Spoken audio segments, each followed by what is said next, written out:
Hi, my name is Anna, and I'll be reading Esther Chapter 8.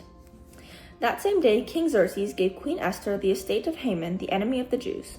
And Mordecai came into the presence of the king, for Esther had told how he was related to her.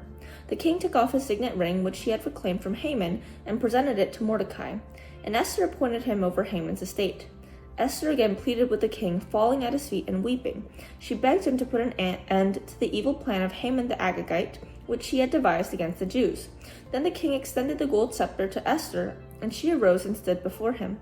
"If it pleases the king," she said, "and if he regards me with favor and thinks it the right thing to do, and if he is pleased with me, let an order be written overruling the dispatches that Haman, son of Hammedatha the Agagite, devised and wrote to destroy the Jews in all the king's provinces. For how can I bear to see disaster fall on my people? How can I bear to see the destruction of my family?" King Xerxes replied to Queen Esther and to Mordecai the Jew, "Because Haman attacked the Jews, I have given his estate to Esther, and they have impaled him on the pole he set up. Now write another decree in the king's name in behalf of the Jews as seems best to you, and seal it with the king's signet ring. For no document written in the king's name and sealed with his ring can be revoked." At once the royal secretaries were summoned.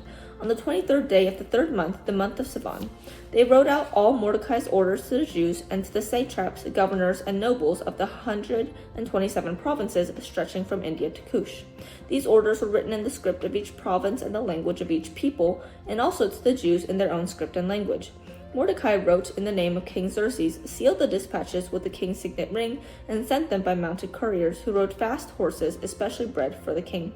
The king's edict granted the Jews in every city the right to assemble and protect themselves, to destroy, kill, and annihilate the armed men of any nationality or province who might attack them and their women and children, and to plunder the property of their enemies.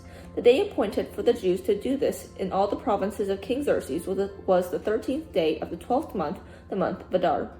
A copy of the text of the edict was to be issued as law in every province and made known to the people of every nationality, so that the Jews would be ready on that day to avenge themselves on their enemies. The couriers riding the royal horses went out, spurred on by the king's command, and the edict was issued in the citadel of Susa.